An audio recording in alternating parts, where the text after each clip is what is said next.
Di sinasadya, di kayang magtapat ang puso ko. Bakit sa dinami-rami ng kaibigan ko? Bakit nahihiya ang puso ko? Hirap na umilit sa isang kaibigan at baka hindi maintindihan.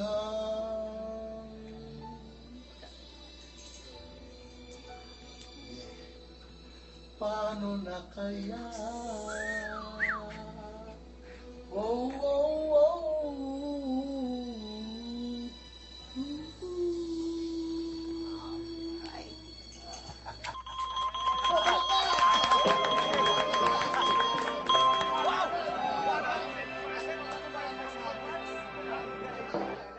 Oh, kiss naman dyan! Pampagana! Kiss naman! Ang lagkit ko. O, teka, mga kapatid. Bago ko ituloy ang concert ko, ha? Hawakan mo nga, partner. Okay. Pupunta muna ako sa CR. Okay? Diyan ka lang. Ha? Okay. Okay, boys. Sige. Inom lang kayo, inom lang. Sagot niya. Kayo magbabayad niyan. Sige.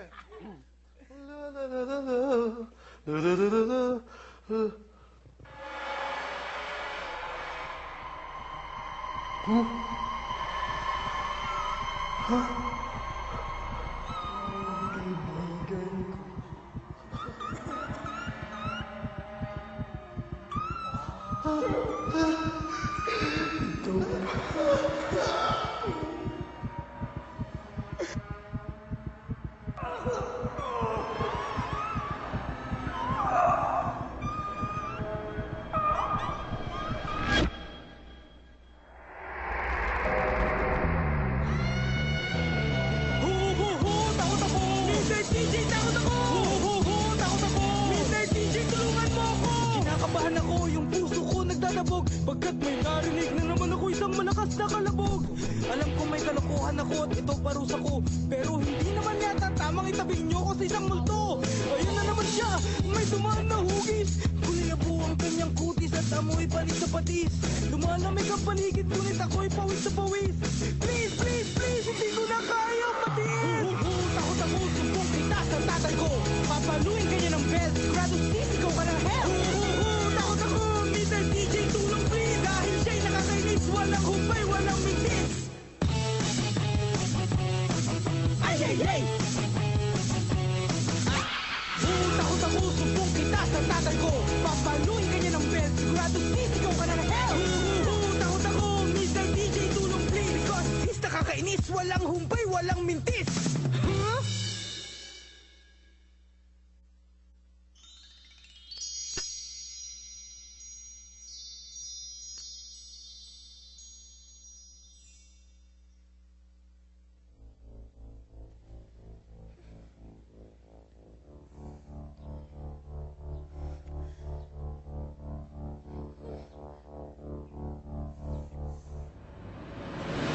Chiclet. Uy!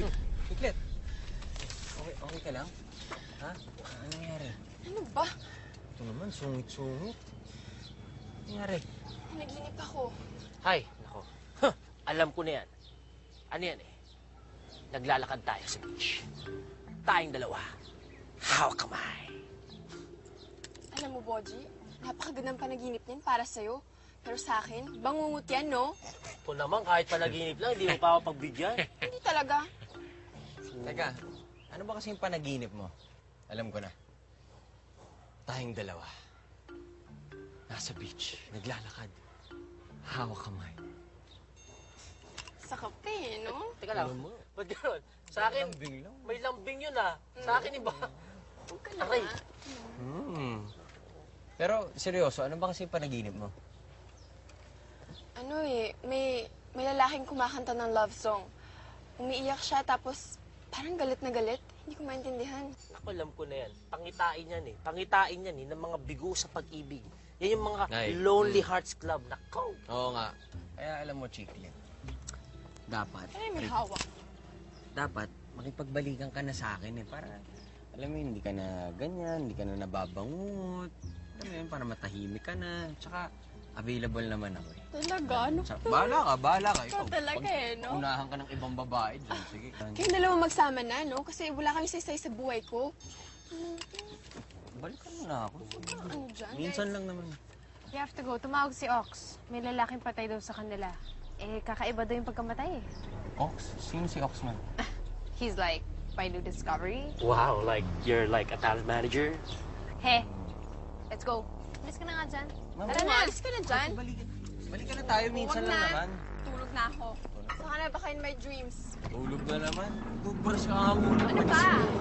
Spaying na ako.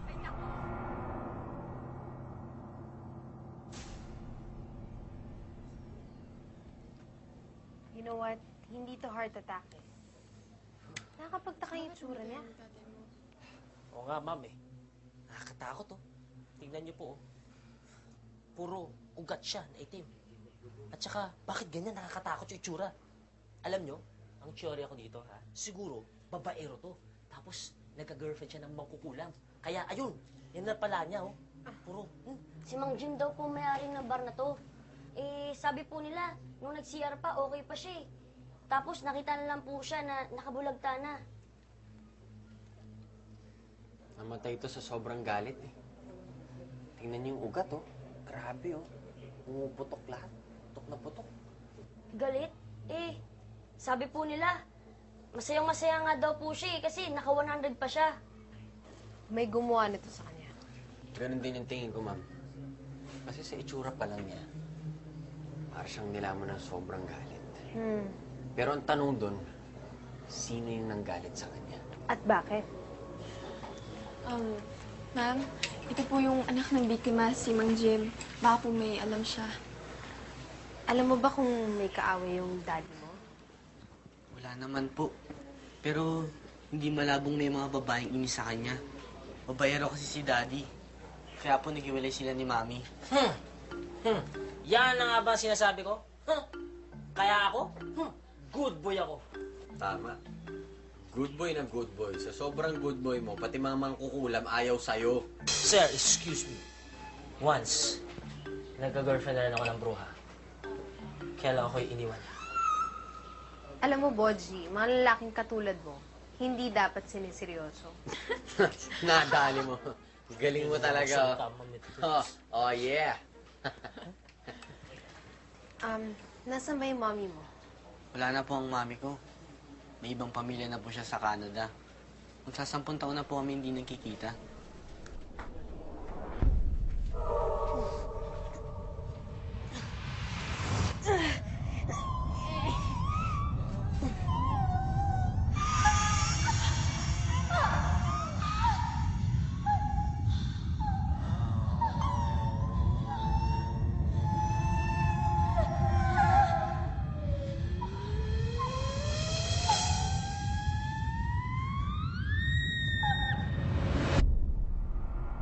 Ang ganda talaga ng boses ni Micah. Oo nga eh, balak mo ilagay sa YouTube ang video niya habang kumakanta. Correct. Malay mo ma-discover parang si Charles Pempengo, di ba? Baka makaduwit pa niya si Lindy yun. Hindi na sana iniwan kang nag-iisa at nagdurusa. Ako sana'y patawarin na.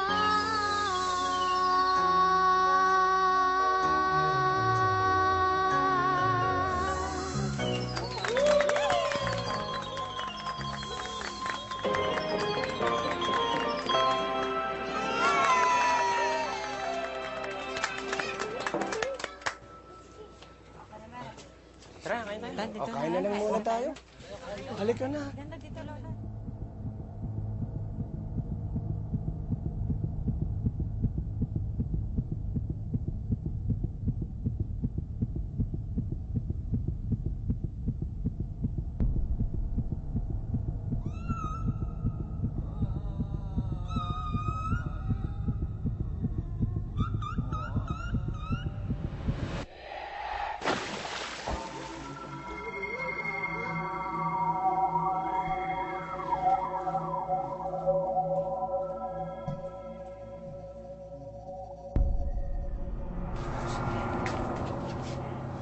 Uy, may nakikita ka? Kanina, nandyan. Uy, may nakikita si Ox. Ox, ano nakita mo? Isang matandang babae. Nagmamakaawa siya. Parang may sakit pa nga siya eh. Humingi ng tulong sa akin. Anong klaseng tulong? Hindi niyo po sinabi sa akin. Ox naman.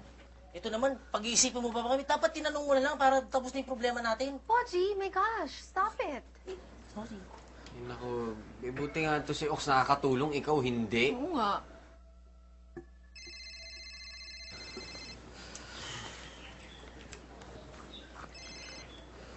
Hello? Ha? Pupunta na kami. Ma'am Andrea, sino po yun? Guys, sino naman batang babae na